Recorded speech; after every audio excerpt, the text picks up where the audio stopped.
T20 विश्वचषकाच्या अंतिम सामन्यामध्ये भारताचं न्यूझीलंडसमोर 256 धावांचं आव्हान.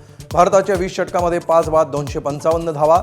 संजू सॅमसन, अभिषेक शर्मा, ईशान किशनची तडाखेबंद खेळी.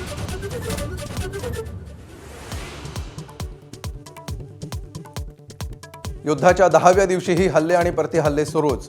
तेहरानमध्ये तेल गटाराच्या पाईपांमध्ये क्षेपणास्त्र घुसल्यामुळे अनेक भागात आग, तर लेबनॉनमधल्या हल्ल्यामध्ये 45 ठार.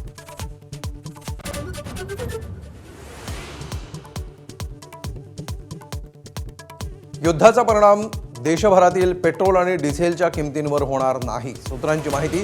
होर्मुझ सामुद्रधुनी व्यतिरिक्त इतर मार्गाने होणाऱ्या तेलाच्या आयातीत वाढ.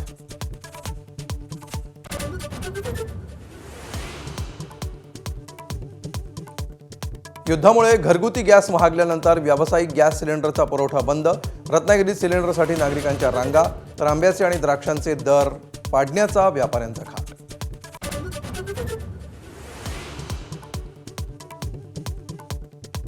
पुण्यातील बहुप्रतीक्षित उड्डाणपुलाचं मुख्यमंत्र्यांच्या हस्ते लोकार्पण. विद्यापीठ रस्ता, पाषाण आणि बाणेरमधील वाहतूक कोंडी कमी होणार. पुलाला अजित पवारांचं नाव देण्याची मागणी.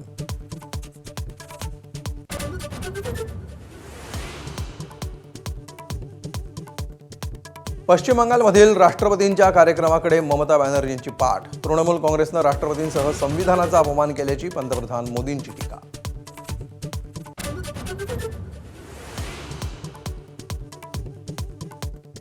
जागतिक महिला दिनाच्या तमाम महिला प्रेक्षकांना एबीपी माझाकडून हार्दिक शुभेच्छा. घरातून मंत्रालयापर्यंत प्रत्येक क्षेत्रात कर्तृत्वाचा ठसा उमटवणाऱ्या महिलांना सलाम.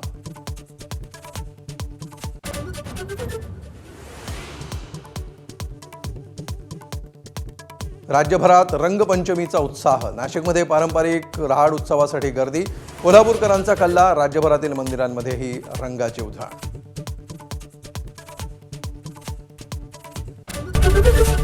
एबीपी माझा, उघडा डोळे बघा नीट.